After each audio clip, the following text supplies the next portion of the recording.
Hello बच्चों, कैसे हैं आप लोग। उम्मीद करता हूं सब लोग बहुत बढ़िया रहेंगे और आप लोग अपने एग्जाम्स की प्रिपरेशन भी बहुत अच्छे तरीके से कर रहे होंगे। तो दोस्तों, जैसे कि आप लोग जानते हो, हमारे चैनल पे जीएसटी के super fast revisions chapter wise upload हो रहे हैं और इसका प्लेलिस्ट भी बना दिया जाएगा सो दैट कि आपको सारे चैप्टर्स एक ही जगह पर मिल जाए, आपको सर्च ना करने पड़े चैप्टर्स को। राइट। आज के इस लेक्चर के अंदर हम लोग कवर करने वाले हैं input tax credit super fast तरीके से, हर एक चीज को अच्छी तरीके से रिवाइज करते हुए आगे बढ़ेंगे। डिस्क्लेमर हर बार की तरह कि सर लॉजिक्स डिस्कस नहीं होंगे, केवल और केवल कॉन्सेप्ट्स को रिवाइज करवाया जाएगा और जहां कहीं पर भी एग्जांपल की जरूरत होगी वहां पर मैं एग्जांपल देकर चलूंगा। राइट। क्योंकि ये चैप्टर बहुत ही ज्यादा इंपॉर्टेंट है और इसके लिए आप लोग को लाइक टारगेट भी थोड़ा सा बड़ा मिलेगा। आपको इस वीडियो को 200 लाइक्स दिलवाने हैं मेरे दोस्त, मुझे पता है इजीली आप लोग ये लाइक्स जो है वो अचीव करवा देंगे। तो मेक श्योर कि आप इस वीडियो को लाइक करें, सभी अपने फ्रेंड्स के साथ इन वीडियोस को शेयर करें। चैनल को सब्सक्राइब नहीं किया है तो सब्सक्राइब करें, बेल आइकन को जरूर हिट कर दीजिएगा ताकि जब हमारा वीडियो अपलोड हो तो सबसे पहला नोटिफिकेशन आपको मिले। राइट। तो विदाउट वेस्टिंग एनी टाइम मेरे दोस्त, हम लोग स्टार्ट करने जा रहे हैं आईटीसी का रिवीजन।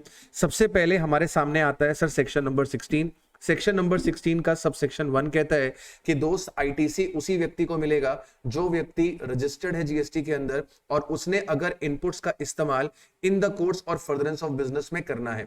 अगर आप इनपुट्स लेकर आए हैं और उनका इस्तेमाल आपने फर्दरेंस ऑफ बिजनेस में कर लिया है या फिर आपकी इंटेंशन है कि आप उसे फर्दरेंस ऑफ बिजनेस में इस्तेमाल करेंगे, दोनों ही सूरतों में आपको सरकार क्रेडिट देके चलेगी। 1 to 1 कोरिलेशन होने की जरूरत नहीं है।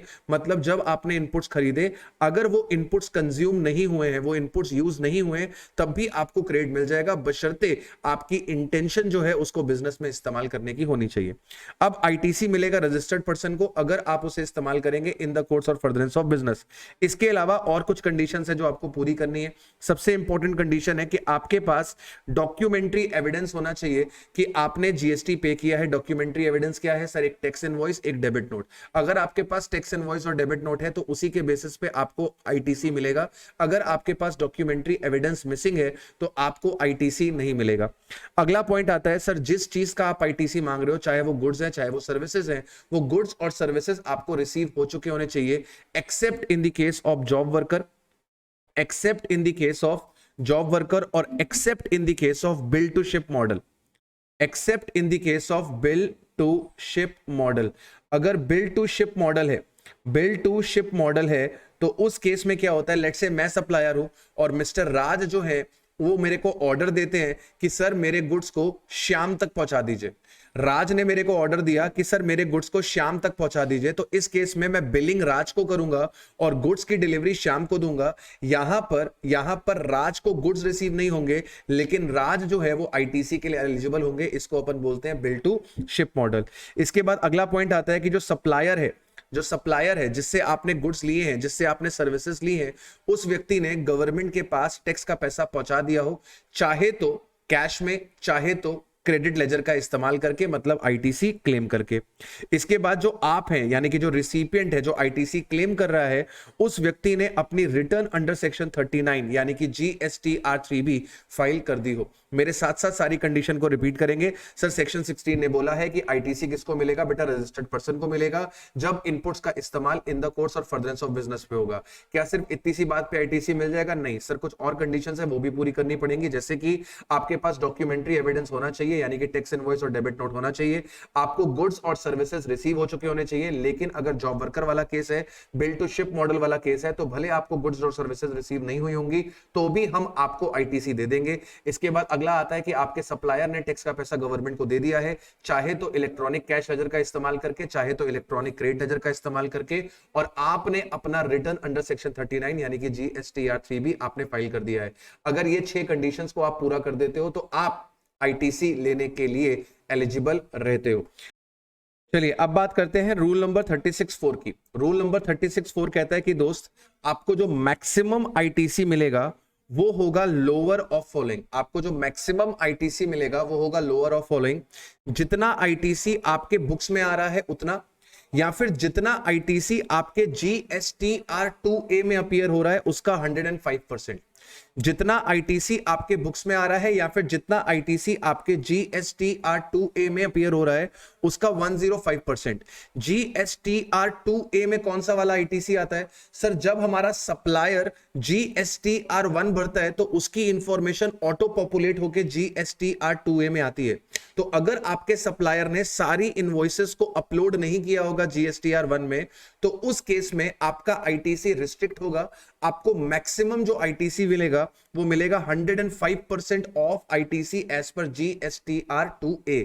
सप्लायर का GSTR1 आपका GSTR2A होता है। ये बात मैं मान के चल रहा हूं कि आपको पहले से पता है, राइट? एग्जाम्पल मैंने बनाया है कि आपने 10 इनवॉइसेस से इनवर्ट सप्लाई ली है। आपने जो इनवर्ट सप्लाई ली है वो 10 इनवॉइसेस की ली है और इन 10 इनवॉइसेस का आईटीसी बनता है बेटा 1 लाख रुपए। लेकिन आपके सप्लायर ने अपने GSTR1 में केवल 8 इनवॉइसेस अपलोड करी, यानी कि आपके GSTR2A में केवल 8 इनवॉइसेस का क्रेडिट आ रहा होगा। इन 8 इनवॉइसेस का क्रेडिट है 90,000 रुपीस। तो इस केस में आप 1 लाख रुपीस का क्रेडिट नहीं ले सकते इररिस्पेक्टिव ऑफ द फैक्ट कि आप सेक्शन 16 की सारी कंडीशन पूरी कर रहे हैं। रूल 36(4) आपका क्रेडिट रिस्ट्रिक्ट करेगा और रूल 36(4) आपसे कहता है कि आपको जो आईटीसी मिलेगा वो होगा लोअर ऑफ फॉलोइंग। आपको आईटीसी मिलेगा वो होगा lower of following. A point, जितना आईटीसी आपके बुक्स में आ रहा है, जितना आईटीसी आपके बुक्स में आ रहा है, यानी कि आपके बुक्स में आ रहा है 1 लाख रुपए, क्योंकि आपने 10 इनवॉइसेस परचेस करी है तो आपने 10 इनवॉइसेस का क्रेडिट बुक्स में रिकॉर्ड किया होगा। लेकिन क्योंकि सरकार के पास केवल 8 इनवॉइसेस की डिटेल पहुंची है तो आपको मिलेगा 105% of ITC as per GSTR2A, यानी कि 90,000 का बेटा 105% कर दिया जाएगा। 90,000 का 105% कर दिया जाएगा विच इज 94,500, यानी कि आपको मैक्सिमम क्रेडिट जो मिलेगा वो मिलेगा 94,500 का। सर अगर यहां पे 90,000 की जगह 98,000 होता तो हमारा आंसर क्या होता बेटा? अगर यहां पर 98,000 होता, अगर आपका GSTR2A आपको क्रेडिट दिखा रहा है 98,000 का, आप 98,000 का 105% कर देना। 98,000 का जब आप 105% करोगे तो आपके पास आएगा 1,02,900, जबकि आपकी बुक्स में जो क्रेडिट आ रहा है वो आ रहा है 1 लाख रुपए का। सरकार आपको इन दोनों में जो लोअर है उसी का क्रेडिट देगी, यानी कि आपको जो आईटीसी मिलेगा मेरे बच्चे वो मिलेगा सिर्फ और सिर्फ 1 लाख रुपए का। तो किसी भी हाल में आपका आईटीसी इससे ज्यादा नहीं हो सकता, इससे कम हो सकता है। This is the upper limit, this is the upper limit. तो अगर ये फिगर ज्यादा है तो बुक्स वाला मिल जाएगा, और अगर बुक्स की फिगर ज्यादा है तो आपको 105% of ITC as per GSTR2A मिल जाएगा। उम्मीद करता हूं आपको चीजें याद आ गई हैं। इसके बाद हम पढ़ते हैं कि अगर आपको गुड्स इंस्टॉलमेंट पे रिसीव होते हैं और इनवॉइस आपको एक साथ मिल गई है, लेट्स से आपका और मेरा कॉन्ट्रैक्ट हुआ है, मैंने आपको 10,000 kg गुड्स की इनवॉइस आज दे दी अक्टूबर मंथ में, लेकिन मैं आपको ये 10,000 kg 4 इंस्टॉलमेंट्स में दूंगा। 2500 kg अक्टूबर में, 2500 kg नवंबर में, 2500 kg दिसंबर में और 2500 kg जनवरी में। इनवॉइस 10,000 kg की मैंने अक्टूबर में दी, लेकिन आपको ये 10,000 kg मैंने 4 इंस्टॉलमेंट्स पे दिया, अक्टूबर, नवंबर, दिसंबर एंड जैन। तो आप इस 10,000 kg का पूरा क्रेडिट कब ले पाएंगे? लास्ट मंथ में जब आपको इंस्टॉलमेंट मिली है, यानी कि जैन मंथ में, राइट? इसके बाद आता है कि अगर recipient of goods and service ने जिसने आईटीसी क्लेम किया है, अगर उसने सप्लायर को पेमेंट 180 डेज के अंदर नहीं किया, अगर उसने सप्लायर को पेमेंट 180 डेज के अंदर नहीं किया तो रिसिपिएंट को अपना आईटीसी बुक्स में से रिवर्स करना पड़ेगा along with interest at the rate of 18% per annum. हम जब भी क्रेडिट रिवर्स करने की बात करते हैं तो वो आउटपुट टैक्स लायबिलिटी में ऐड करना होता है। लेट्स से आपने आज इनवॉइस रिसीव करी 1 अक्टूबर को, आपने 1 अक्टूबर को इनवॉइस रिसीव करी और आपने अगर 180 डेज के अंदर पेमेंट नहीं करा, 180 डेज जरा काउंट करो, अक्टूबर के हो गए 31, नवंबर के हो गए 30, दिसंबर के हो गए 31, जनवरी के हो गए 31, 28 डेज हो गए फेब के, और आपका 29 डेज हो गए मार्च के। तो आपके 180 डेज बेटा कंप्लीट होते हैं 29 ऑफ मार्च को। आपको इनवॉइस मिली थी यहां पर 1 अक्टूबर 21 को, और अगर आपने 180 डेज के अंदर पेमेंट नहीं किया तो जिस दिन 180 डेज एक्सपायर होंगे यहां पर आपको अपना आईटीसी क्या करना पड़ेगा, यहां पर आपको अपना आईटीसी रिवर्स करना पड़ेगा। और अकेला आईटीसी रिवर्स नहीं होता है, इस पे इंटरेस्ट भी लगता है at the rate of 18% per annum for 180 days. तो अगर रिसिपिएंट ने सप्लायर को पेमेंट नहीं करी है, अगर रिसिपिएंट ने सप्लायर को पेमेंट नहीं करी है within 180 days from the date of invoice, तो रिसिपिएंट को अपना आईटीसी बुक्स में से रिवर्स करना पड़ता है। और केवल आईटीसी रिवर्स नहीं होता है, उसके साथ साथ इंटरेस्ट भी लेवी होता है एट द रेट ऑफ 18%। और बाद में जब आप पेमेंट कर देंगे, बाद में जब आप पेमेंट कर देंगे, लेट से आपने पेमेंट कर दिया यहां पर 10th मई को, बाद में आपने पेमेंट कर दिया 10th मई को, जब आप यहां पर पेमेंट कर देंगे आप दोबारा से आईटीसी क्या कर लेंगे, री अवेल कर लेंगे। आप दोबारा से आईटीसी क्या कर लेंगे, री अवेल कर लेंगे। तो अगर रिसिपिएंट ने 180 डेज के अंदर, रिसिपिएंट ने अगर 180 डेज के अंदर सप्लायर को पेमेंट नहीं किया तो उस केस में रिसिपिएंट को अपनी बुक्स में से आईटीसी रिवर्स करना पड़ता है along with interest at the rate of 18% per annum. और बाद में जब आप पेमेंट कर दोगे तो आप दोबारा से क्रेडिट लेने के लिए एलिजिबल हो जाओगे। अच्छा, ये रिवर्सल वाला कॉन्सेप्ट एप्लीकेबल नहीं होता है अगर आपको टैक्स पे करना है अंडर आरसीएम। अगर आपको टैक्स पे करना है अंडर आरसीएम तो उस केस में ये रिवर्सल वाला कॉन्सेप्ट एप्लीकेबल नहीं होता है। यानी कि रिवर्सल वाला कॉन्सेप्ट तभी आता है जब फॉरवर्ड चार्ज मैकेनिज्म एप्लीकेबल होता है। राइट जी सर। अच्छा, इसके बाद क्या कहता है सर आपसे, इसके बाद वो कहता है कि सर अगर आपने कैपिटल गुड्स में, अगर आपने कैपिटल गुड्स के केस में टैक्स के पैसे को कैपिटलाइज कर दिया है, जीएसटी के पैसे को कैपिटलाइज करके उस पर डेप्रिसिएशन ले लिया है, तो फिर आपको जीएसटी के पैसे का आईटीसी नहीं मिलेगा।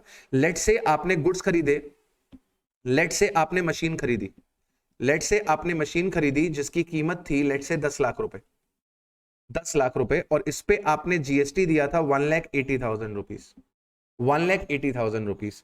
अगर आपने अपने बुक्स ऑफ अकाउंट्स में, अगर आपने अपने बुक्स ऑफ अकाउंट्स में मशीन की वैल्यू, अगर आपने अपने बुक्स ऑफ अकाउंट्स में मशीन की वैल्यू 11,80,000 दिखाई हुई है तो इस केस में आपको कोई भी आईटीसी नहीं मिलेगा। लेकिन अगर आपने बुक्स में मशीन की वैल्यू 10 लाख रुपए दिखाई है, अगर आपने मशीन की वैल्यू 10 लाख रुपए दिखाई है तो इस केस में आपको आईटीसी अवेलेबल होगा। यानी कि अगर आपने जीएसटी के कंपोनेंट को कैपिटलाइज करके उस पर डेप्रिसिएशन ले लिया, अगर आपने जीएसटी के कंपोनेंट को कैपिटलाइज करके उस पर डेप्रिसिएशन ले लिया तो फिर आपको जीएसटी का आईटीसी नहीं मिलता। लेकिन अगर आपने जीएसटी के पैसे को कैपिटलाइज नहीं किया, आपने केवल मशीन की वैल्यू को कैपिटलाइज किया, तो इस जीएसटी के पैसे का आपको आईटीसी अवेलेबल होता है। सिंपल सी बात है, उम्मीद करता हूं आपको याद है। इसके बाद अगला पॉइंट आता है कि लास्ट डेट क्या है क्लेम करने की आईटीसी की। तो आईटीसी को क्लेम करने का लास्ट डेट है अगले फाइनेंशियल ईयर के सितंबर की रिटर्न या फिर रिलेवेंट फाइनेंशियल ईयर के annual return which ever is earlier. अगले फाइनेंशियल ईयर के सितंबर की रिटर्न या फिर रिलेवेंट फाइनेंशियल ईयर की एनुअल की return which ever is earlier. अब यहां पर एक छोटी सी अमेंडमेंट है, अगर आपके इनवॉइस से रिलेटेड डेबिट नोट इश्यू हुआ है, अगर आपके इनवॉइस से रिलेटेड डेबिट नोट इश्यू हुआ है तो उस डेबिट नोट का आईटीसी क्लेम करने का जो लास्ट डेट है वो अलग से रिकॉग्नाइज होगा और इनवॉइस का जो लास्ट डेट है वो अलग से रिकॉग्नाइज होगा। पहले क्या होता था, इनवॉइस की डेट और डेबिट नोट की डेट का आईटीसी क्लेम करने का जो लास्ट डे होता था वो सेम होता था। डेबिट नोट को लिंक किया हुआ था इनवॉइस के साथ फॉर क्लेमिंग द आईटीसी। लेकिन अब डीलिंग कर दिया गया है, इनवॉइस की लास्ट डेट अलग से डिटरमाइन करी जाएगी और डेबिट नोट की लास्ट डेट अलग से डिटरमाइन करी जाएगी। क्लियर है? इसको मैंने अमेंडमेंट में अच्छे तरीके से आपको समझाया था। मोटी मोटी बात बस आपको इतनी समझनी है कि इनवॉइस की लास्ट डेट आप अलग से निकालोगे और डेबिट नोट की लास्ट डेट आप अलग से निकालोगे। दोनों की लास्ट डेट का तरीका सेम है, अगले फाइनेंशियल ईयर के सितंबर की रिटर्न या फिर रिलेवेंट फाइनेंशियल ईयर के annual return which ever is earlier. ठीक है। इसके बाद एक इंपॉर्टेंट रूल इंसर्ट किया गया है, rule number 86B। Rule number 86B कहता है कि सर किसी भी हाल में आप अपनी आउटपुट टैक्स लायबिलिटी के 99% से ज्यादा का आईटीसी नहीं ले सकते। आपके पास irrespective of the fact ITC पड़ा है, irrespective of the fact ITC पड़ा है, लेकिन आप 99% ऑफ आउटपुट टैक्स लायबिलिटी जितना ही आईटीसी ले सकते हो। यानी कि आपको कम से कम 1% ऑफ आउटपुट टैक्स लायबिलिटी जो है वो कैश में पे करनी पड़ेगी। जैसे रूल 86B आपसे क्या कह रहा है, रूल 86B कह रहा है लेट से मेरे बच्चे आपकी आउटपुट टैक्स लायबिलिटी है, लेट से आपकी आउटपुट टैक्स लायबिलिटी है 15 लाख रुपए और आपके पास बुक्स में आईटीसी पड़ा हुआ है 16 लाख रुपीस। मतलब आपके पास सफिशिएंट आईटीसी है कि आप अपनी आउटपुट टैक्स लायबिलिटी को सेट ऑफ कर सकते हैं। इस केस में रूल 86 बी क्या कहता है? रूल 86 बी कहता है कि मेरे दोस्त आपको मैक्सिमम आईटीसी कितना मिलेगा? आपको मैक्सिमम आईटीसी मिलेगा 15 लाख का 99%। आपको मैक्सिमम आईटीसी मिलेगा 15 लाख का 99%, यानी कि 14,85,000। दैट मींस आपको कम से कम 1% of output tax liability cash में पे करना पड़ेगा। यानी कि आपकी जो नेट टैक्स लायबिलिटी निकलेगी वो कितने रुपए की निकलेगी? आपको 15 लाख रुपए का आउटपुट टैक्स देना है। आपको 15 लाख रुपए का आउटपुट टैक्स देना है। आपको आईटीसी मेरे बच्चे केवल और केवल 1485 का मिलेगा। रेस्ट 15,000 रुपीज आप कैश लेजर से गवर्नमेंट को पे करेंगे। ये रूल 86 बी बोलता है। अब समझने की बात यह है, क्या रूल 86 बी हर एक रजिस्टर्ड पर्सन के ऊपर एप्लीकेबल होता है? The answer is big no. ये रूल 86 बी केवल और केवल बड़े सप्लायर्स के ऊपर लगाया गया है। और ये बड़े सप्लायर्स कौन है? जिनका टर्नओवर एक महीने का 50 लाख एक्सीड करता है। रीड करते हैं।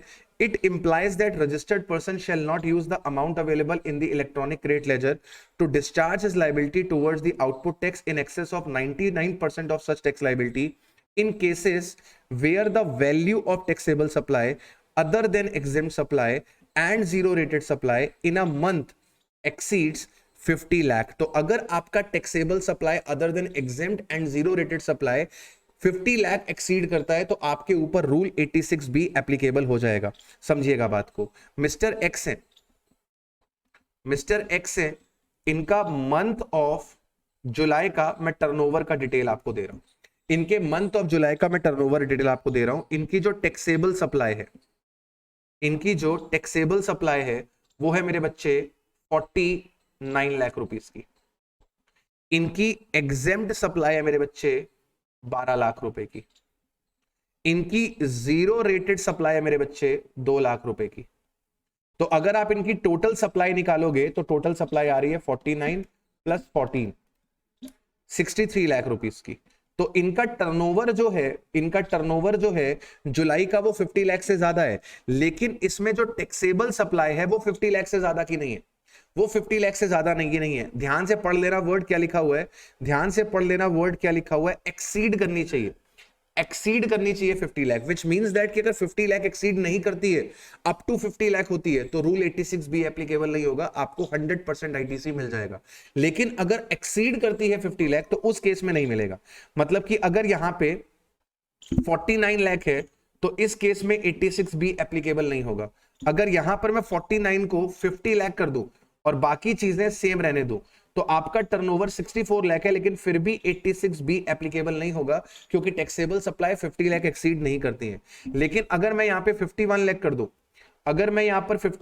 दूं, तो इस केस में क्योंकि आपका टैक्सेबल सप्लाई 50 लाख से ज्यादा है तो इस केस में 86 बी एप्लीकेबल हो जाएगा। और 86 बी आपका क्रेडिट जो है वो रिस्ट्रिक्ट करता है 99% ऑफ आउटपुट टैक्स लायबिलिटी। आप 99% ऑफ आउटपुट टैक्स लायबिलिटी से ज्यादा का क्रेडिट नहीं ले सकते। यानी कि अगर आपको क्रेडिट चाहिए तो आपको सेक्शन 16 की सारी कंडीशन को पूरा करना पड़ेगा। आपको रूल नंबर 36(4) देख के चलना पड़ेगा। साथ के साथ आपको रूल नंबर 86 बी देख के भी चलना पड़ेगा। अगर आपका टर्नओवर 50 लाख रुपीस एक्सीड करता है तो ये तीनों चीजें आपको कंप्लाई करनी है, तब जाके आप आईटीसी ले पाएंगे, अन्यथा आपको आईटीसी अवेलेबल नहीं होगी। इसके बाद 86 बी में कहता है कि 86 बी के प्रोविजंस किसके ऊपर एप्लीकेबल नहीं होंगे। 86 बी के प्रोविजन किसके ऊपर एप्लीकेबल नहीं होंगे? Where the said person proprietor, karta, MD, any of its two partner, whole time director, members of the managing committee of association or board of trustees as the case may be, have paid more than 1 lakh as a income tax in each of the last 2 financial year। तो अगर इन लोगों ने पिछले 2 financial year में 1 लाख रुपए से ज्यादा का टैक्स दिया है, इन लोगों ने पिछले 2 सालों में अगर 1 लाख रुपए से ज्यादा का इनकम टैक्स दिया है तो उस केस में इनके ऊपर 86 बी का प्रोविजन एप्लीकेबल नहीं होता। प्रोपराइटर ने, कर्ता ने, एमडी ने, एनी ऑफ इट्स 2 पार्टनर, मतलब अगर पार्टनरशिप फर्म है तो कम से कम any of its two partner, कम से कम 2 पार्टनर ने, या फिर आपके होल टाइम डायरेक्टर ने, या फिर member of managing committee of association, या फिर बोर्ड ऑफ ट्रस्टीज ने, एज द केस में भी, बेसिकली जो आपके ऑथोराइज्ड पर्संस है उनकी बात चल रही है, अगर उन्होंने पिछले 2 साल में 1 लाख रुपए से ज्यादा का इनकम टैक्स दिया है तो 86B के प्रोविजन एप्लीकेबल नहीं होंगे। Where the registered person has received a refund of more than 1 lakh in the preceding financial year on account of unutilized ITC in case of zero rated supply made without the payment of tax or inverted duty structure। तो अगर आप लोग को 1 लाख रुपए से ज्यादा का 1 लाख रुपए से ज्यादा का रिफंड मिला है, अगर आपको 1 लाख रुपए से ज्यादा का रिफंड मिला है, क्यों? अनयूटिलाइज्ड आईटीसी की वजह से, अनयूटिलाइज्ड आईटीसी की वजह से। क्यों? क्योंकि आप जीरो रेटेड सप्लाईज करते हो। जीरो रेटेड सप्लाईज क्या होती है सर? जीरो रेटेड सप्लाईज होती है एक्सपोर्ट वाली सप्लाईज और एसईजेड वाली सप्लाईज। तो अगर आप एक्सपोर्ट सप्लाई करते हो उसके ऊपर जीएसटी नहीं लगती, आप एसईजेड को सप्लाई करते हो उस पर जीएसटी नहीं लगती। उल्टा जो इनवर्ड सप्लाई पे आपने आईटीसी दे रखा है उसका आपको रिफंड मिल जाता है। तो अगर आपको 1 लाख रुपए से ज्यादा का रिफंड मिला है on account of zero rated supply, तो उस केस में 86B के प्रोविजन आपके ऊपर एप्लीकेबल नहीं होंगे। Where the registered person has discharge his liability towards the output tax through the electronic cash ledger for an amount which is in excess of 1% of the total output tax liability applied cumulatively up to the said month in the current financial year। ये बड़ा important है, ये बड़ा important है। अब मेरी बात समझिएगा, मेरी बात समझिएगा, ध्यान से मेरी बातों को समझिएगा। आपका दिसंबर महीने में, आपका दिसंबर महीने में जो टैक्सेबल सप्लाई है वो 60 लाख रुपीस का। दिसंबर महीने में आपका जो टैक्सेबल सप्लाई है वो 60 लाख रुपीस का है। और लेट से आपके पास आउटपुट टैक्स लायबिलिटी है, लेट से आपके पास आउटपुट टैक्स लायबिलिटी है 16 लाख रुपए की, और आपके पास आईटीसी है 17 लाख रुपए का।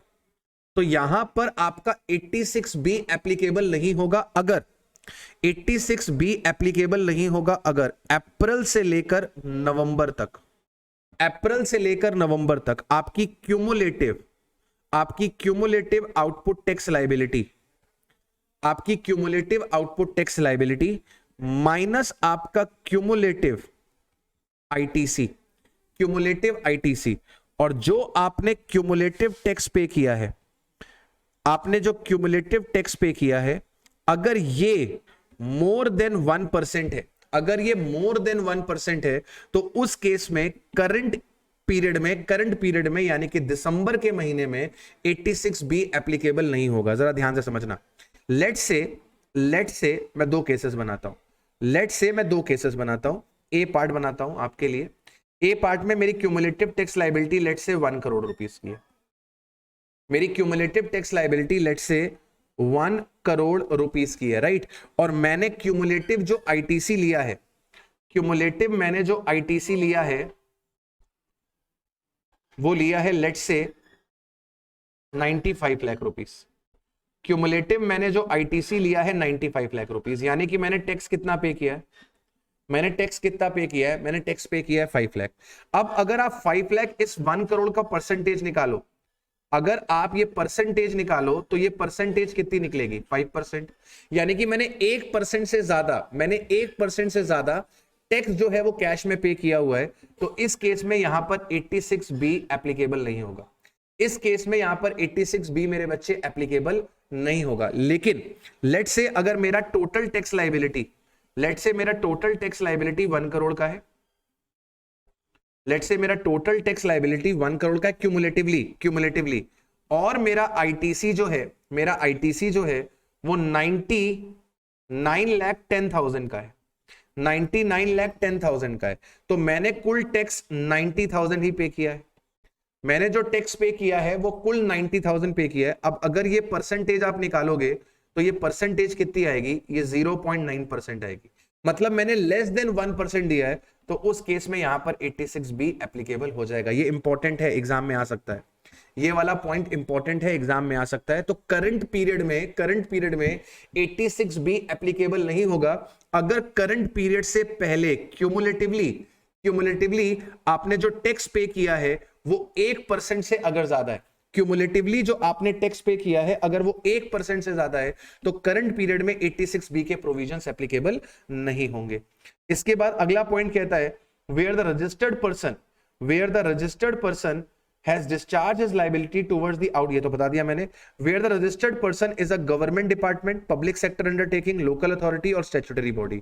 मतलब अगर गवर्नमेंट डिपार्टमेंट है, पीएसयू है, लोकल अथॉरिटी और स्टैट्यूटरी बॉडी है, इनके ऊपर कभी भी 86B के प्रोविजंस एप्लीकेबल नहीं होंगे, इनके ऊपर कभी भी 86B के प्रोविजंस एप्लीकेबल नहीं होंगे. हाउएवर द कमिश्नर और an officer authorized by him in this behalf may remove said restriction after such verification and such safeguard as he may deem fit. तो कमिश्नर को पावर दे दी गई है कि कमिश्नर अगर चाहे तो 86B के प्रोविजन रजिस्टर्ड पर्सन के ऊपर से लिफ्ट अप कर सकता है. बेकार सा पॉइंट है. मोटी मोटी चीज जो आपके एग्जाम में आएगी वो यही आएगी कि आपका जो टैक्सेबल सप्लाई है ड्यूरिंग द टैक्स पीरियड वो 50 लाख से ज्यादा है, उस केस में आपको ध्यान देके चलना है कि आपका जो आईटीसी है वो रिस्ट्रिक्ट कर दिया जाएगा 99% ऑफ आउटपुट टैक्स लायबिलिटी, यानी कि मिनिमम आपको 1% का टैक्स जो है मेरे बच्चे वो कैश में देकर चलना पड़ेगा. यहां तक हमने कंप्लीट कर लिया section number 16.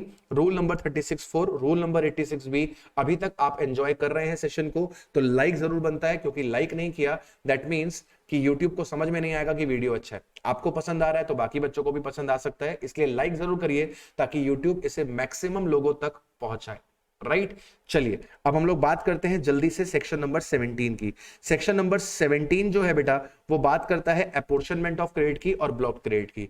Apportionment of credit की बातें सेक्शन 17(1), 2, 3, 4 में करी गई हैं और 17(5) में ब्लॉक क्रेडिट की बात करी गई है. जल्दी से पहले 17(1), 2, 3, 4 को वाइंड अप करते हैं.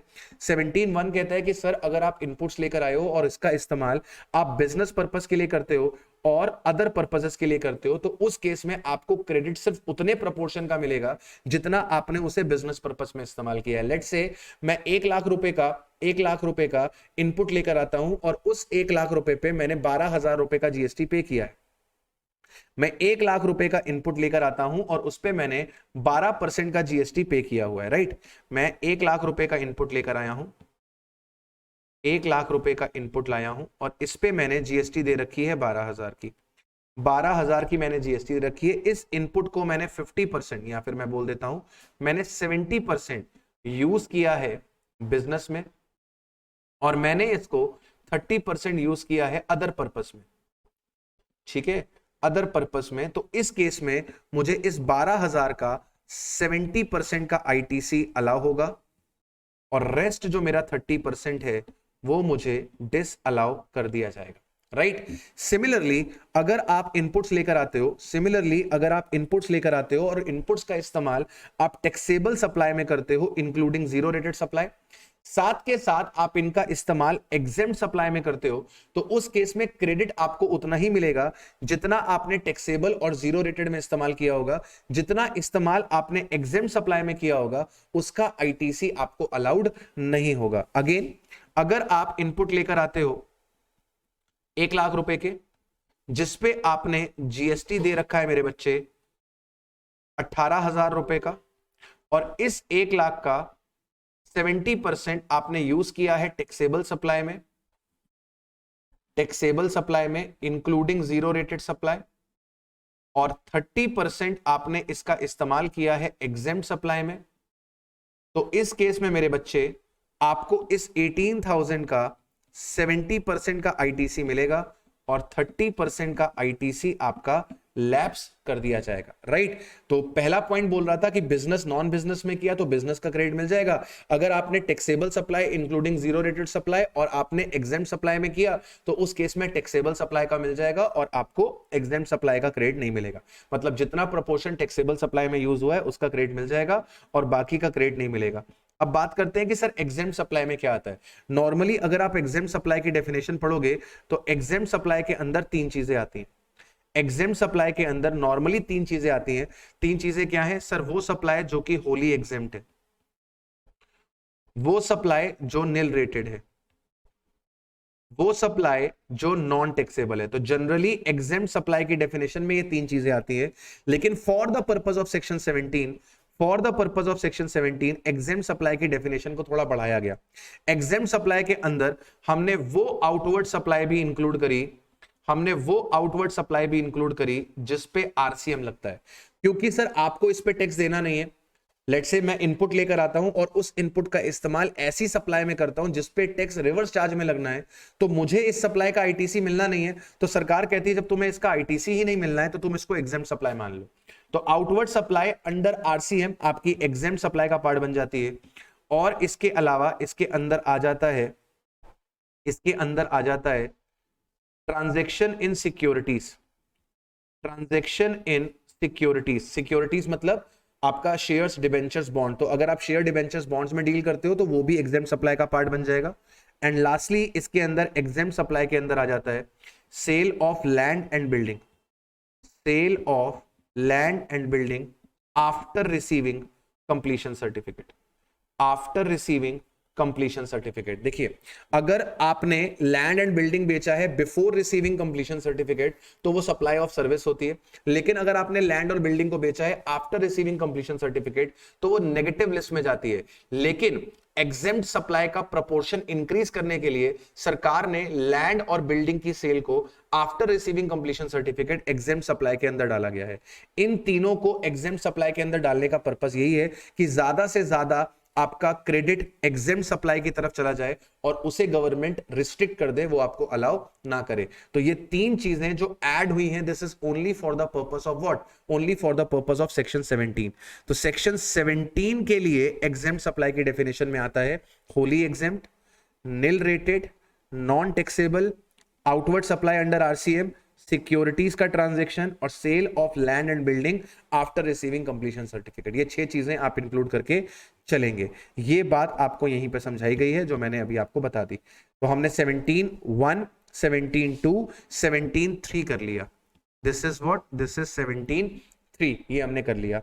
अब हम बात करते हैं 17(4) की। 17(4) क्या कहता है सर? 17(4) हमसे कहता है कि अगर आप एक बैंकिंग कंपनी है, आप एक एनबीएफसी है, आप एक फाइनेंशियल इंस्टीट्यूशन है, आप एक इंश्योरेंस कंपनी है, तो हम आपको एक ऑप्शन देंगे कि आप चाहें तो 50% क्रेडिट ले लें, 50% क्रेडिट लैप्स हो जाएगा, या फिर आप नॉर्मल तरीके से अपॉर्शनमेंट ऑफ क्रेडिट कर लें। मतलब क्या है? मतलब है 17(4) का सिंपल सा मीनिंग है, 17(4) का सिंपल सा मीनिंग है, देखिए, अगर आप एक बैंकिंग कंपनी है, अगर आप एक एनबीएफसी है, अगर आप एक फाइनेंशियल इंस्टीट्यूशन है, अगर आप एक इंश्योरेंस कंपनी है, तो सरकार आपको ऑप्शन दे रही है, अगर आपके पास कॉमन इनपुट्स हैं, अगर आपके पास कॉमन इनपुट्स हैं, कॉमन इनपुट्स मतलब जिसको आपने टैक्सेबल सप्लाई और एग्जेम्प्ट सप्लाई दोनों में इस्तेमाल किया है, अगर आपके पास कॉमन इनपुट्स हैं तो उस केस में आपके पास 2 ऑप्शन है। ऑप्शन नंबर 1, जैसे बाकी सारे असेसी 17(2) लगा के अपॉर्शनमेंट करते हैं, आप भी वैसे ही अपॉर्शनमेंट कर लीजिए। ऑप्शन नंबर 2, आप 50% क्रेडिट अवेल कर लीजिए, आप 50% क्रेडिट अवेल कर लीजिए और 50% क्रेडिट आपका लैप्स हो जाएगा। फ्लैट 50% क्रेडिट आप ले लीजिए, फ्लैट 50% क्रेडिट आपका लैप्स हो जाएगा। ये जो 50-50% वाली रिस्ट्रिक्शन है, ये जो 50-50% वाली रिस्ट्रिक्शन है, ये एप्लीकेबल नहीं होती है, ये एप्लीकेबल नहीं होती है अगर आपको सप्लाई रिसीव हुई है, अगर आपको सप्लाई रिसीव हुई है फ्रॉम डिस्टिंक्ट पर्सन। अगर आपको डिस्टिंक्ट पर्सन से सप्लाई रिसीव हुई है तो उस केस में 50-50% रिस्ट्रिक्शन एप्लीकेबल नहीं होती है। अगर आपको डिस्टिंक्ट पर्सन से सप्लाई मिली है तो बेटा ये डीम्ड सप्लाई होती है, ये डीम्ड सप्लाई होती है एज पर शेड्यूल 1, और इस केस में सरकार आपको 100% आईटीसी देके चलती है। इस केस में 100% आईटीसी सरकार आपको देके चलती है। इस केस में 50-50% वाला कोई बवाल एप्लीकेबल नहीं होता है, राइट? अच्छा, अगर बैंकिंग कंपनी ने ये वाला ऑप्शन एक्सरसाइज किया तो पूरे साल भर उसे ये वाला ऑप्शन लगाना है। अगर बैंकिंग कंपनी ने ये वाला ऑप्शन सिलेक्ट किया तो पूरे साल भर उसे ये वाला ऑप्शन लगाना है। मतलब आप during the financial year switching नहीं कर सकते हैं। जो ऑप्शन आपने अवेल कर लिया है फाइनेंशियल ईयर के बिगिनिंग में, वही ऑप्शन आपको throughout the financial year चलाना है। Option to change the option आपको अवेलेबल होगा नेक्स्ट फाइनेंशियल ईयर में, ठीक है? सेक्शन 17 मेरे बेटा एप्लीकेबल होता है कॉमन इनपुट्स पे। ध्यान रखना, जिन इनपुट्स का इस्तेमाल एक्सक्लूसिवली एग्जेम्प्ट सप्लाई के लिए हुआ है उनका क्रेडिट कभी नहीं मिलता। जिन सप्लाईज का एक्सक्लूसिवली इस्तेमाल टैक्सेबल सप्लाई में हुआ है उनका क्रेडिट हमेशा मिलता है। जिन सप्लाईज का इस्तेमाल टैक्सेबल और एग्जेम्प्ट दोनों में हुआ है, उस केस में हमें क्या करना पड़ता है, अपोर्शनमेंट करना पड़ता है, जहां पे हमें सेक्शन 17 की जरूरत लगती है, राइट। तो अभी तक हम लोगों ने कवर अप कर लिया 17(1), 17(2), 17(3), 17(4). अब हम लोग बात करने जा रहे हैं मेरे बच्चे 17(5) की, जो कि है ब्लॉक्ड क्रेडिट, राइट। चलिए बच्चों, अब हम लोग बात करेंगे ब्लॉक्ड क्रेडिट की, सेक्शन 17(5). ठीक है, अब मैं आपको जो ये मेरे क्लास नोट्स हैं इनके थ्रू पढ़ाऊंगा। अगर आपको ये चार्ट्स बनाने हैं तो वीडियो पॉज करके आप लोग ये चार्ट प्रिपेयर कर सकते हैं, अदरवाइज आपने जहां से पढ़ा है वहां से इसको पढ़ लीजिएगा, सब जगह पे बातें एक ही लिखी हुई है, राइट। तो सबसे पहले हम लोग 17(5) की बात करते हैं, और 17(5) में आता है मोटर व्हीकल का सबसे पहला पॉइंट। जनरली आपको मोटर व्हीकल का क्रेडिट ब्लॉक रहता है, जनरली आपके मोटर व्हीकल का क्रेडिट ब्लॉक रहता है, लेकिन अगर आपके मोटर व्हीकल की सीटिंग कैपेसिटी मोर देन 13% की है इंक्लूडिंग ड्राइवर, अगर आपके मोटर व्हीकल की सीटिंग कैपेसिटी मोर देन 13% की है इंक्लूडिंग ड्राइवर, तो उस केस में मेरे दोस्त आपको आईटीसी मिल जाएगा, उस केस में मेरे दोस्त आपको आईटीसी मिल जाएगा। लेकिन अगर आपकी सीटिंग कैपेसिटी अप टू 13% की है, अगर आपकी सीटिंग कैपेसिटी अप टू 13% की है, लेकिन आप उस मोटर व्हीकल का इस्तेमाल स्पेसिफाइड पर्पस के लिए करते हैं, तो सरकार आपको क्रेडिट दे देगी। और अगर आप उसका इस्तेमाल स्पेसिफाइड पर्पस के लिए नहीं करते हैं, तो उस केस में आपका आईटीसी ब्लॉक्ड है। यानी कि आपका आईटीसी कब ब्लॉक होगा सर, मोटर व्हीकल की सीटिंग कैपेसिटी अगर अप टू 13% की है और हम उसे अदर देन स्पेसिफाइड पर्पस के लिए यूज कर रहे हैं, तो उस केस में उसका क्रेडिट ब्लॉक होगा। अगर मोटर व्हीकल की seating capacity more than 13 passenger की है, तो उस केस में क्रेडिट मिलेगा। अगर सीटिंग कैपेसिटी लेस देन या अप टू 13 पैसेंजर की है, लेकिन उसे स्पेसिफाइड पर्पस के लिए इस्तेमाल किया जाएगा, तो उस केस में उसका क्रेडिट मिल जाएगा। अब क्वेश्चन ये आता है कि सर किसको आप स्पेसिफाइड पर्पस बोलते हो? तो स्पेसिफाइड पर्पस है मेरे दोस्त कि आपका खुद मोटर व्हीकल का ही काम है, आप मोटर व्हीकल खरीदते हो बेचने के लिए, आप मोटर व्हीकल खरीदते हो बेचने के लिए। अब आपने कार खरीदी, आप डिस्ट्रीब्यूटर हो कार के, तो आपने कार खरीदी है बेचने के लिए, तो कार की सीटिंग कैपेसिटी तो 5 पैसेंजर की है। लेकिन इस केस में क्योंकि आपका बिजनेस है कार खरीद के कार बेचना, तो सरकार आपको क्रेडिट देगी। अगर आप मोटर व्हीकल का इस्तेमाल करते हो ट्रांसपोर्टेशन ऑफ पैसेंजर के लिए, आप टैक्सी का काम करते हो दोस्त, ठीक है ना, आप टैक्सी का काम करते हो, आपकी फ्लीट है, 100 टैक्सीज है आपकी, उन टैक्सीज पे आप पैसेंजर ट्रांसपोर्टेशन सर्विस दे रहे हो, तो दोस्त उस केस में आपको हर एक टैक्सी का क्रेडिट मिलेगा, राइट। अगर आपका मोटर व्हीकल का ड्राइविंग स्कूल चलता है, आपका मोटर व्हीकल का ड्राइविंग स्कूल चलता है, तो उस केस में आपको क्रेडिट मिलेगा। अगर आप मोटर व्हीकल का इस्तेमाल करते हो गुड्स के ट्रांसपोर्टेशन के लिए, तो उस केस में आपको इसका क्रेडिट मिलेगा। यानी कि 4 सिनेरियोज में आपको आईटीसी मिलेगा irrespective of the seating capacity. 4 cases में आपको आईटीसी मिलेगा irrespective of the seating capacity.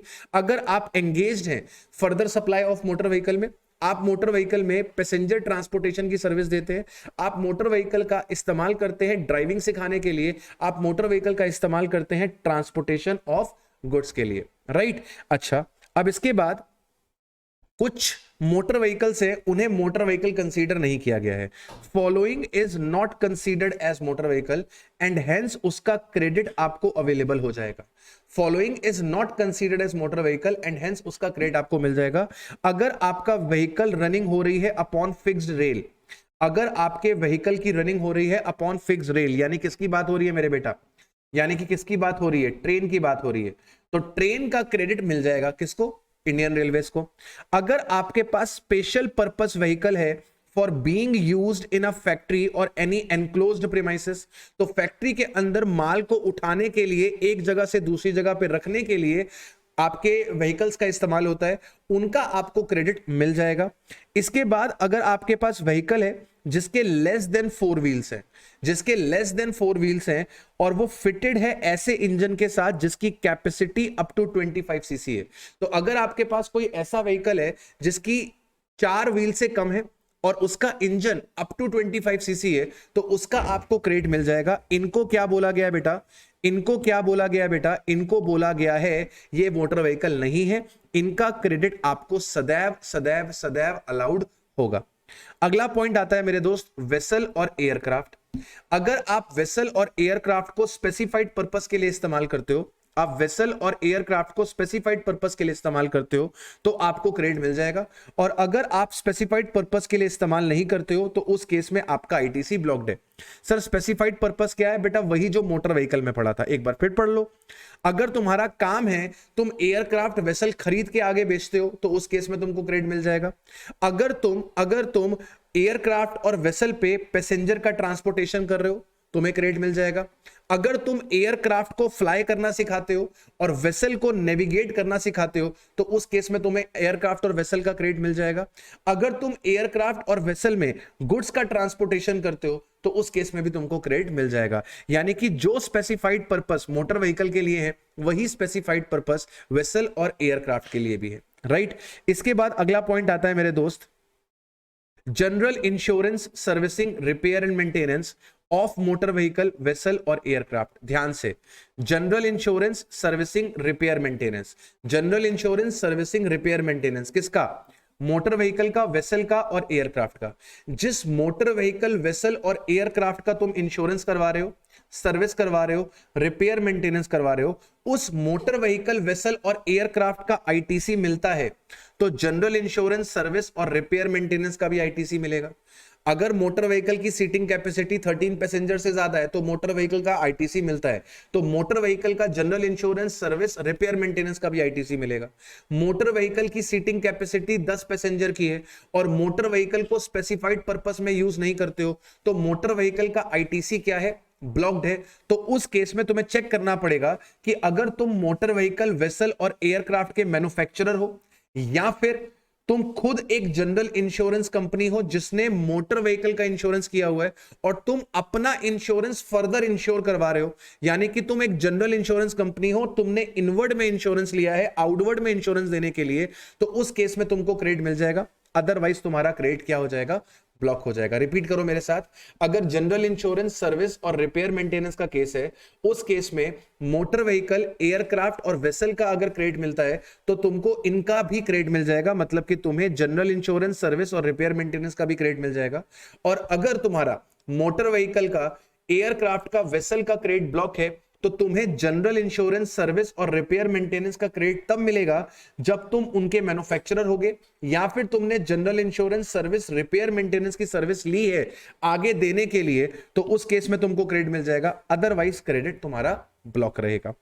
इसके बाद अगला पॉइंट आता है मेरे बच्चे, अगला पॉइंट आता है कि अगर आपने food and beverage, outdoor catering, beauty treatment, health services, cosmetic and plastic surgery, leasing of motor vehicle, vessel and aircraft, insurance करवाया है लाइफ का और हेल्थ का, इंश्योरेंस करवाया है लाइफ का और हेल्थ का, इनका आईटीसी हमेशा ब्लॉक्ड रहता है। Food and beverage, outdoor catering, beauty treatment, health service, cosmetic and plastic surgery, leasing of motor vehicle, vessel and aircraft, insurance life का और हेल्थ का करवाया है तो इनका क्रेडिट हमेशा ब्लॉक रहता है, कभी भी इसका क्रेडिट नहीं मिलता।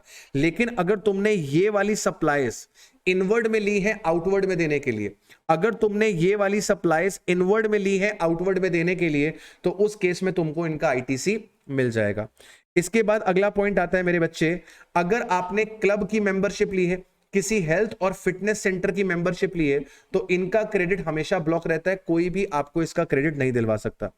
अगर आपने ट्रैवल बेनिफिट एक्सटेंड किया है एम्प्लॉय को तो इसका आपको कोई भी आईटीसी नहीं मिलेगा। लेकिन अगर ये ट्रैवल बेनिफिट आपने दिया है under the obligation of law तो उस केस में आईटीसी मिल जाएगा। और अगर ये वॉलंटरली दिया है, लॉ नहीं बोलता है कि आपको ट्रैवल बेनिफिट एक्सटेंड करना है, तो उस केस में इसका आईटीसी ब्लॉक्ड रहता है।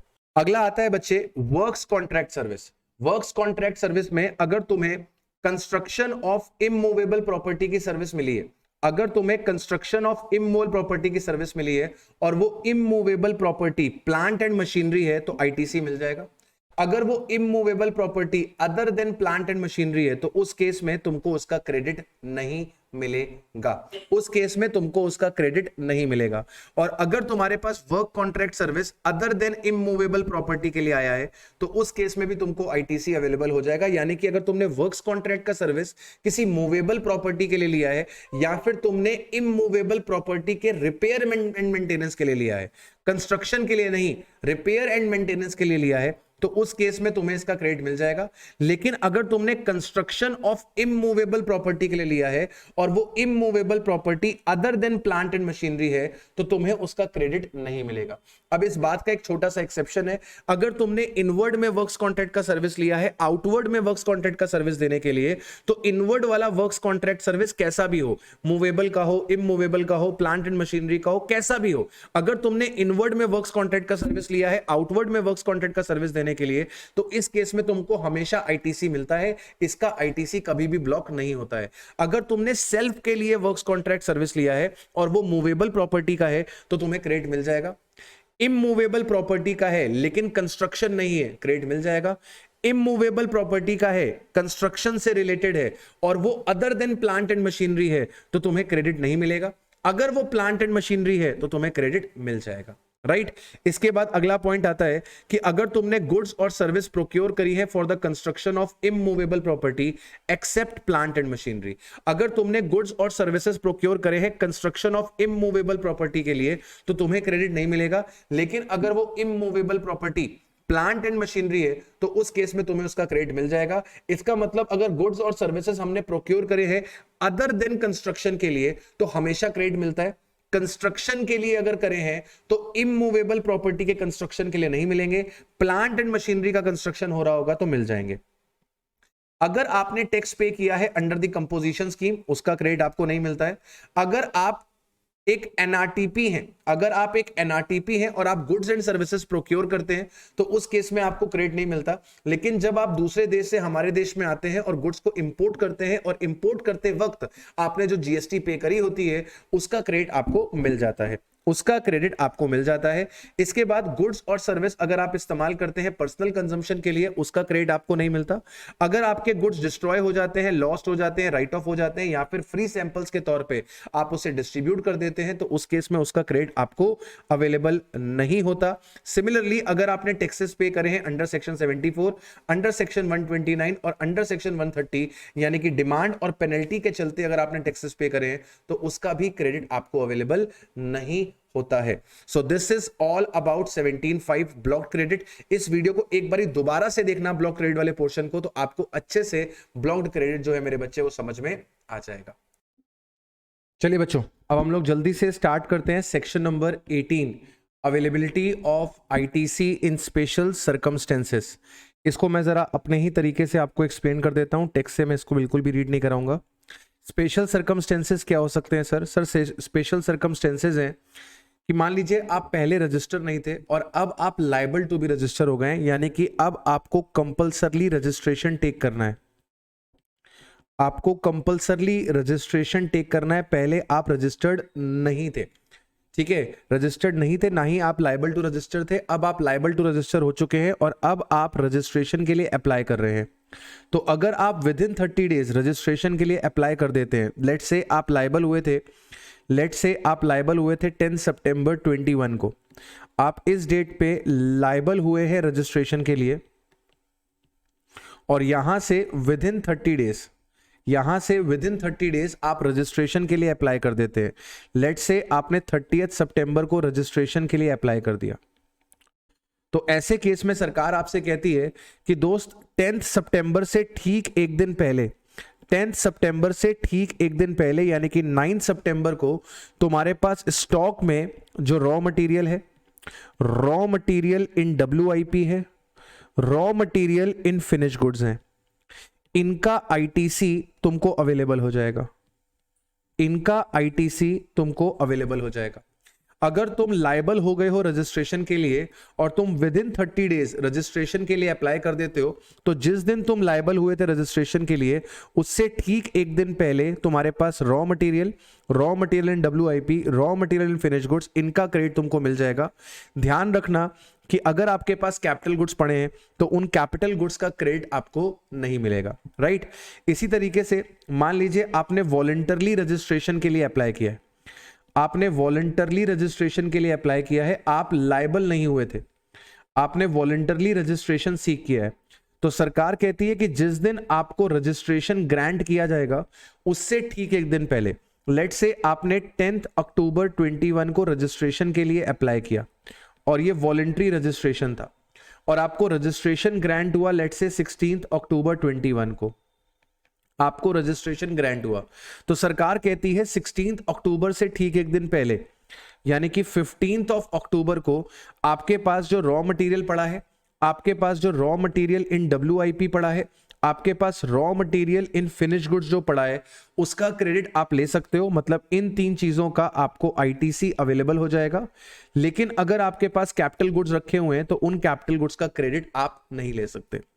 इसके बाद तीसरा केस आता है कि सर आप पहले जो थे कंपोजिशन स्कीम में थे, आप पहले जो थे कंपोजिशन स्कीम में थे, अब आप कंपोजिशन स्कीम से निकलकर नॉर्मल स्कीम में आ रहे हैं, आप कंपोजिशन स्कीम से निकलकर नॉर्मल स्कीम के अंदर आ रहे हैं, राइट।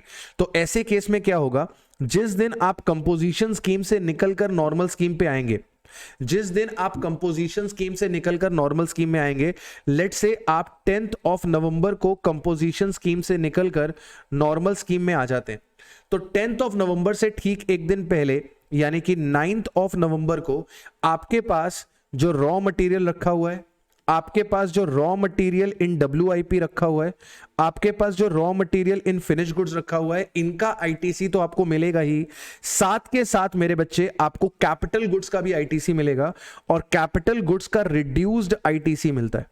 कैपिटल गुड्स का रिड्यूस्ड ITC आपको अवेलेबल होता है। अभी रिड्यूस्ड ITC कैसे निकालते हैं अभी मैं आपको बताता हूं। चौथा केस आता है दोस्त कि पहले आपकी सप्लाई एग्जिम्ट थी और अब ये सप्लाई टैक्सेबल सप्लाई में कन्वर्ट हो रही है। पहली आपकी सप्लाई एग्जिम्ट थी और अब ये टैक्सेबल सप्लाई में कवर हो रही है। तो लेट से आपकी सप्लाई 10 अगस्त को एग्जिम्ट सप्लाई से टैक्सेबल सप्लाई में कन्वर्ट हो गई। 10 अगस्त को आपकी सप्लाई एग्जिम्ट से टैक्सेबल हो गई, तो सरकार कहती है 10 तारीख से ठीक एक दिन पहले यानी कि 9 अगस्त को आपके पास जो रॉ मटेरियल रखा हुआ है, आपके पास जो रॉ मटेरियल इन WIP है, आपके पास जो raw material in finish goods हैं, और आपके पास जो कैपिटल गुड्स हैं, उनका रिड्यूस्ड क्रेडिट आप ले सकते हैं। सर ये रिड्यूस्ड क्रेडिट हमें कैसे निकालना है? बेटा आपको रिडक्शन करनी है, आपको रिडक्शन करनी है 5% पर क्वार्टर और पार्ट देयर ऑफ की। रिडक्शन आपको करनी है 5% पर क्वार्टर और पार्ट देयर ऑफ की।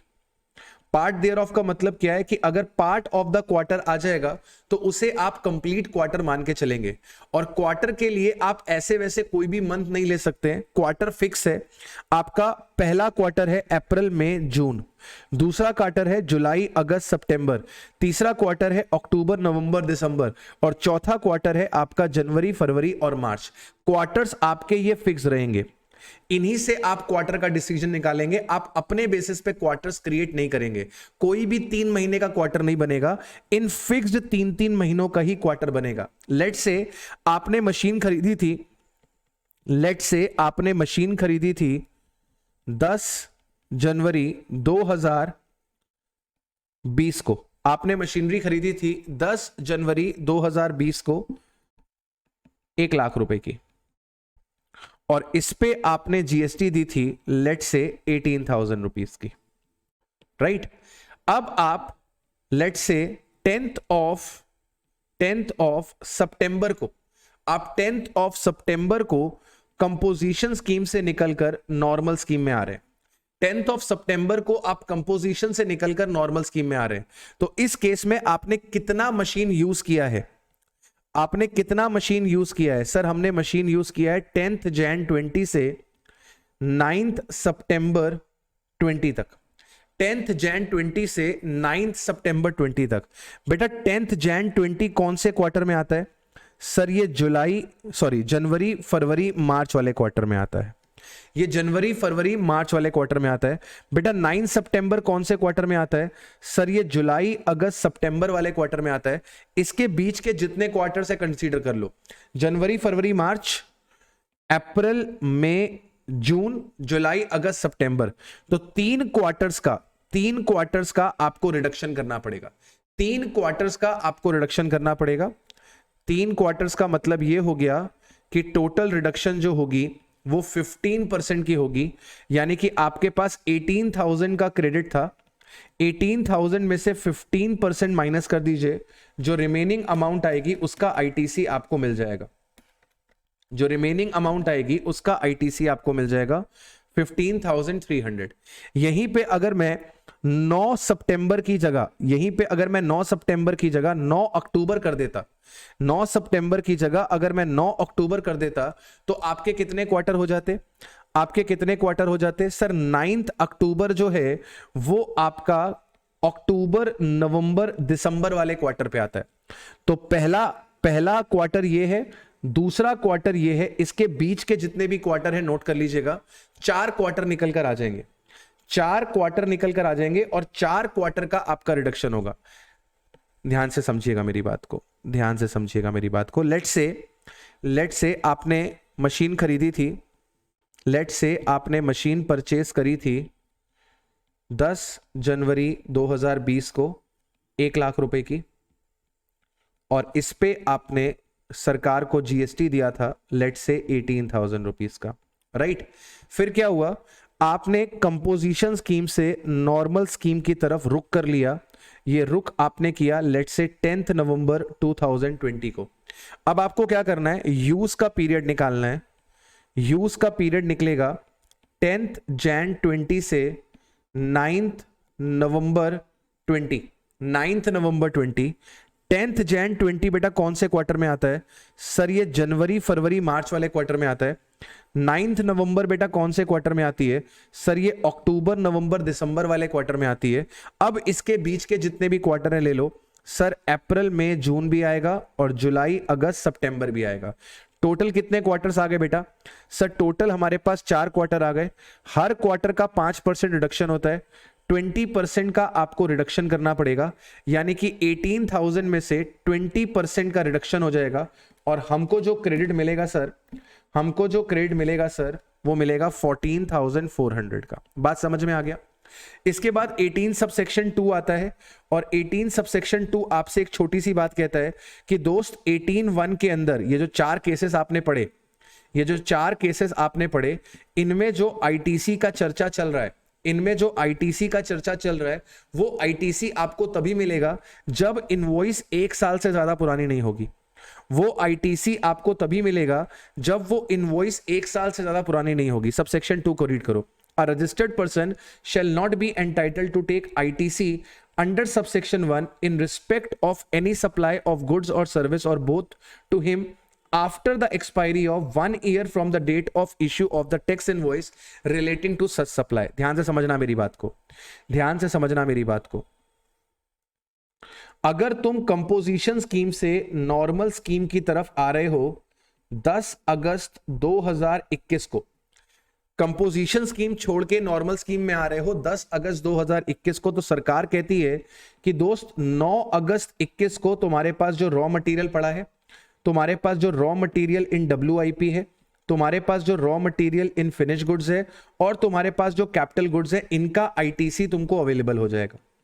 इनका आईटीसी तुमको अवेलेबल हो जाएगा, लेकिन एक कंडीशन है, लेकिन एक कंडीशन है कि इनकी जो इनवॉइसेस होनी चाहिए, इनकी जो इनवॉइसेस होनी चाहिए वो 1 साल से ज्यादा पुरानी नहीं होनी चाहिए। यानी कि आपकी जो इनवॉइसेस हैं वो होनी चाहिए बिटवीन 10th अगस्त 20 से 9th अगस्त 21 तक। अगर इनकी इनवॉइस इस पीरियड को रिलेट करती है, अगर इनकी इनवॉइस इस पीरियड को रिलेट करती है तो वो इनवॉइस 1 साल तक पुरानी है, वो इनवॉइस 1 साल तक पुरानी है, उसका आईटीसी आपको मिल जाएगा। लेकिन अगर इनकी इनवॉइस 10 अगस्त 20 से पहले की है तो वो इनवॉइस 1 साल से ज्यादा पुरानी है, और अगर इनवॉइस 1 साल से ज्यादा पुरानी है दोस्त, उस केस में आपको उसका आईटीसी नहीं मिलेगा। मतलब जिन चीजों का आईटीसी तुमको 18(1) दिला रहा है, जिन चीजों का आईटीसी तुमको 18(1) दिला रहा है, उन चीजों की इनवॉइस 1 साल से ज्यादा पुरानी नहीं होनी चाहिए। ठीक है, अगला पॉइंट क्या कहता है? अगला पॉइंट कहता है कि sir ITC in case of amalgamation और डीमर्जर। अगर अमलगमेशन और डीमर्जर हो रहा है तो उस केस में जो आईटीसी पड़ा है ट्रांसफरी कंपनी के पास, क्या वो ट्रांसफरर के पास जाएगा कि नहीं जाएगा? सॉरी, जो आईटीसी ट्रांसफरर कंपनी के पास पड़ा है वो ट्रांसफरी कंपनी को जाएगा कि नहीं जाएगा? Where there is a change in the constitution of a registered person on account of sale, merger, demerger, amalgamation, lease और transfer of the business with the specific provision of transfer of liabilities In such case, the said registered person shall be allowed to transfer the ITC which remains unutilized in his electronic credit ledger to such sold, merged, demerged, amalgamated, leased, transferred business in such manner as may be prescribed. For this purpose, information shall be submitted in the form ITC 02 by the transferor, and the transferee shall accept it on the common portal, and ITC shall be credited to the electronic credit ledger of the transferee. कहना क्या चाह रहा है? Let's say A limited जो है वो take over कर ली है बी लिमिटेड ने, ठीक है। ए लिमिटेड जो है वो टेक ओवर कर ली है बी लिमिटेड ने, या फिर आप कह लो कि ए लिमिटेड जो है वो बिक गई है बी लिमिटेड को। ए लिमिटेड जो है वो बिक गई है बी लिमिटेड को। तो ए लिमिटेड जो है वो आपकी कौन सी कंपनी है? ए लिमिटेड जो है वो आपकी ट्रांसफरर है और बी लिमिटेड जो है वो ट्रांसफरी है। तो ए लिमिटेड के पास जो अनयूटिलाइज्ड आईटीसी पड़ा है, इसके पास जो अनयूटिलाइज्ड आईटीसी पड़ा है, ये अनयूटिलाइज्ड आईटीसी बी लिमिटेड के पास चला जाएगा। ये अनयूटिलाइज्ड आईटीसी बी लिमिटेड के पास चला जाएगा, बशर्ते ए लिमिटेड की असेट के साथ साथ इसकी लायबिलिटीज भी किसके पास गई हो? ए लिमिटेड की असेट के साथ साथ ए लिमिटेड की लायबिलिटीज भी बी लिमिटेड के पास गई हो। तो अगर इसकी असेट्स और लायबिलिटीज दोनों बी लिमिटेड के पास गई हैं, तो इसका जो अनयूटिलाइज्ड आईटीसी है वो भी जो है बेटा बी लिमिटेड के पास चला जाएगा। अब ऐसा करने के लिए ट्रांसफरर क्या करेगा? ट्रांसफरर पोर्टल पे ITC 02 फाइल करेगा और इस ITC 02 को एक्सेप्ट कौन करेगा? ट्रांसफरी। और जब ऐसा हो जाएगा तो इसका अनयूटिलाइज्ड ITC इसके पास चला जाएगा। एग्जाम पॉइंट ऑफ व्यू से ये उतना इंपॉर्टेंट नहीं है, आप इसे इग्नोर करके भी जा सकते हैं। अगला पॉइंट निकल कर आता है tax credit in case of shifting from normal scheme to composition scheme, या फिर आपकी सप्लाई टैक्सेबल सप्लाई से एग्जेम्प्ट सप्लाई में कन्वर्ट हो रही है। आपकी सप्लाई टैक्सेबल सप्लाई से एग्जेम्प्ट सप्लाई में कन्वर्ट हो रही है। ध्यान से समझिएगा मेरी बात को, मान लीजिए 10 दिसंबर 21 को आपकी टैक्सेबल सप्लाई एग्जेम्प्ट सप्लाई में कन्वर्ट हो गई। आपकी टैक्सेबल सप्लाई एग्जेम्प्ट सप्लाई में कन्वर्ट हो गई, यानी कि अब से आपकी आउटवर्ड सप्लाई पे कोई भी टैक्स नहीं लगेगा। जब आपकी आउटवर्ड सप्लाई पे कोई भी टैक्स नहीं लगेगा तो आप आईटीसी लेकर क्या करोगे? आपके लिए आईटीसी बेकार है। तो सरकार आपसे कह रही है दोस्त कि 9 दिसंबर को जिस दिन ये कांड हुआ उससे एक दिन पहले 9 दिसंबर को तुम्हारे पास जो रॉ मटेरियल है, तुम्हारे पास जो रॉ मटेरियल इन WIP है, तुम्हारे पास जो raw material in finish goods है, और तुम्हारे पास जो कैपिटल गुड्स का रिड्यूस्ड क्रेडिट है, कैपिटल गुड का जो रिड्यूस्ड क्रेडिट है, ये तुम्हें क्या करना है? ये तुम्हें रिवर्स करना है। सर अब जरा ध्यान देने वाली बात है, raw material in WIP, raw material in finish good, इनका आईटीसी तो अपन रिवर्स कर लेंगे, कोई टेंशन नहीं है। कैपिटल गुड्स का रिड्यूस्ड क्रेडिट रिवर्स करना है। ये रिडक्शन कैसे होगी? सर रिडक्शन करने के लिए आपको क्या करना पड़ेगा? आपको रिमेनिंग लाइफ का क्रेडिट रिवर्स करना पड़ेगा। रिमेनिंग लाइफ का क्रेडिट जो है वो रिवर्स होगा, ठीक है। यहां पे भी मैं रिड्यूस की जगह लिख देता हूं रिमेनिंग। यहां पे जो रिमेनिंग लाइफ का क्रेडिट है बेटा, उसे रिवर्स करना है। कैपिटल गुड की जो लाइफ मानी जाती है वो 60 मंथ्स की मानी जाती है। तो आपको क्या करना है? लाइफ में से जो इसकी यूज्ड लाइफ है उसे आपको माइनस कर देना है। लाइफ में से यूज्ड लाइफ को आपने माइनस कर देना है। आपके पास अनयूज्ड लाइफ निकल कर आ जाएगी, या फिर आपके पास रिमेनिंग लाइफ निकल कर आ जाएगी।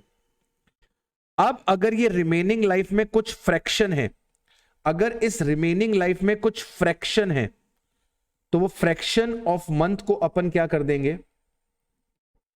इग्नोर कर देंगे। और जो रिमेनिंग लाइफ का आईटीसी होगा, उसे हम लोग क्या करेंगे दोस्त? रिवर्स करेंगे।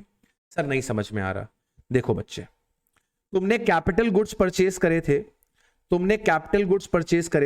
10 जुलाई 2019 को। तुमने कैपिटल गुड्स परचेज करे थे 10 जुलाई 2019 को। इनकी वैल्यू थी बेटा 10 लाख रुपए की, और इस पे तुमने जीएसटी दिया था 1,20,000। तुमने इस पे जीएसटी दिया था 1,20,000, ठीक है। अब क्या हुआ है, अब 10 नवंबर 2020 को तुम्हारी जो टैक्सेबल सप्लाई थी वो एग्जेम्प्ट सप्लाई में कन्वर्ट हो गई। तो अब तुम्हें क्या करना है, अब तुम्हें कैपिटल गुड का आईटीसी रिवर्स करना है। अब कैपिटल गुड का जब आईटीसी रिवर्स होगा तो रिमेनिंग लाइफ के बेसिस पे होगा। जब एग्जेम्प्टेड सप्लाई टैक्सेबल सप्लाई बन रही थी तो हमें कैपिटल गुड का क्रेडिट मिल रहा था। जब क्रेडिट मिल रहा था तो 5% पर क्वार्टर के रिडक्शन के बाद मिल रहा था। लेकिन अगर आपका टैक्सेबल सप्लाई एग्जेम्प्ट सप्लाई में कन्वर्ट हो रहा है तो कैपिटल गुड का रिवर्सल होगा, और रिवर्सल जो होगा बच्चे वो रिमेनिंग लाइफ के बेसिस पे होगा, राइट। तो अब आपकी जो यूज्ड लाइफ है, ये जो लाइफ है, इस लाइफ को आप क्या बोलोगे, इस लाइफ को आप बोलोगे यूज्ड लाइफ।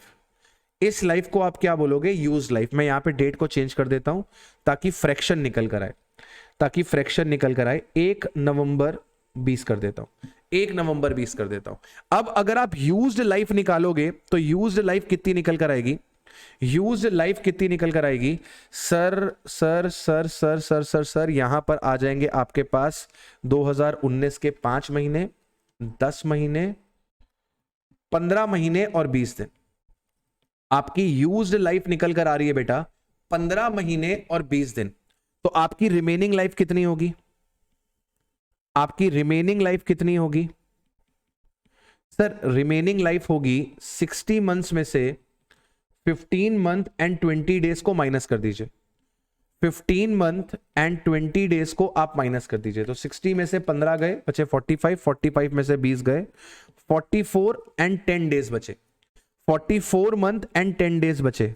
तो हम लोग क्या करेंगे बच्चे, ये जो 10 डेज है इन 10 डेज को अपन इग्नोर कर देंगे, इन 10 डेज को अपन इग्नोर कर देंगे। रिवर्सल जो होगा वो 44 मंथ्स का होगा। तो आपका जो आईटीसी रिवर्सल निकल कर आएगा वो निकल कर आएगा 1,20,000 का क्रेडिट था, ये 120 का क्रेडिट बेटा 60 मंथ का था, 44 मंथ का क्रेडिट आपको रिवर्स करना है। तो 120 को 60 से डिवाइड करेंगे, 44 से मल्टीप्लाई करेंगे, आपके पास निकल कर आएगा 88,000। तो आपको 88,000 का क्रेडिट रिवर्स करना पड़ेगा। रिवर्सल का मतलब होता है बेटा आपको आउटपुट टैक्स लायबिलिटी में इसे ऐड करना पड़ेगा। कौन से महीने की आउटपुट टैक्स लायबिलिटी में ऐड होगा, उस महीने की आउटपुट टैक्स लायबिलिटी में जब आपकी टैक्सेबल सप्लाई जो है बेटा वो एग्जेम्प्ट सप्लाई में कन्वर्ट हो रही है।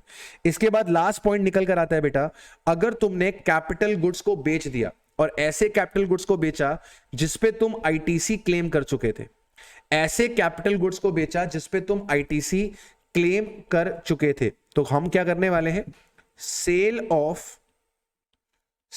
Of use capital goods on which ITC is claimed, जिसके ऊपर आप आईटीसी क्लेम कर चुके हो। तो ऐसे केस में आपका आईटीसी रिवर्स होता है, ऐसे केस में आपका आईटीसी रिवर्स होता है, रिवर्सल ऑफ आईटीसी होता है higher of 2, reversal of ITC होता है हायर ऑफ फॉलोइंग। इसके अंदर पहला पॉइंट निकल कर आता है, रिड्यूस्ड क्रेडिट। और रिड्यूस क्रेडिट की जब बात करेंगे तो रिडक्शन कैसे होगी, 5% पर क्वार्टर और पार्ट देयर ऑफ, 5% पर क्वार्टर और पार्ट देयर ऑफ, राइट।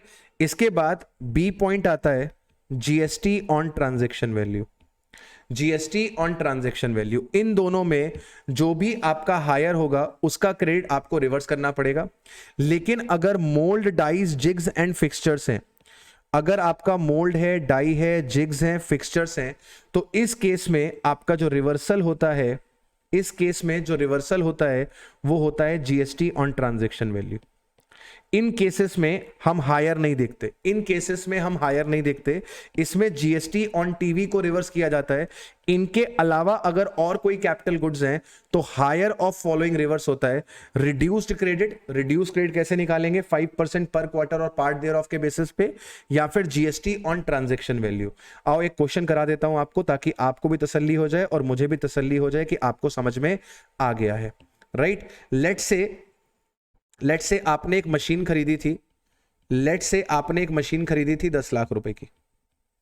जिसपे आपने जीएसटी दिया था 1,80,000 का। आपने ये मशीन परचेज करी थी बेटा 10th Jan 2019 को, राइट। आपने क्या किया है बेटा, आपने 10 जुलाई या 10 जुलाई को हटा देते हैं, आपने 1 जुलाई 2020 को ये मशीन को सोल्ड कर दिया है। आपने ये मशीन को सोल्ड कर दिया है 6 लाख रुपए पे। जीएसटी का रेट है 18% का इस मशीन का। तो अब इस केस में आपका जो रिवर्सल होगा वो रिवर्सल कैसे होगा, इस केस में जो रिवर्सल होगा, रिवर्सल कैसे होगा, सबसे पहले आप रिड्यूस्ड क्रेडिट निकालोगे। रिड्यूस क्रेडिट निकालने के लिए आप क्या करोगे, आपके पास जो आईटीसी था वो लिख लोगे। आईटीसी था आपके पास 1,80,000 का, इसमें से रिडक्शन करोगे 5% पर क्वार्टर और पार्ट देयर ऑफ की। इसमें से आप रिडक्शन करोगे 5% पर क्वार्टर और पार्ट देयर ऑफ की। जरा कैलकुलेट करो कितने क्वार्टर निकल कर आ रहे हैं। सर 10 जनवरी 19 का मतलब हो गया आपका जनवरी फरवरी मार्च 19, जुलाई 20 का मतलब हो गया जुलाई अगस्त सितंबर 20, यानी कि 2019 के 4 क्वार्टर निकल कर आ रहे हैं और आपका 2020 के 3 क्वार्टर निकल कर आ रहे हैं। टोटल 7 क्वार्टर का रिडक्शन होगा। तो 5% multiplied by 7 quarter multiplied by 1,80,000, तो आपका 35% का रिडक्शन हो जाएगा। 35% का रिडक्शन हो जाएगा, यानी कि 63,000 का रिडक्शन हो जाएगा।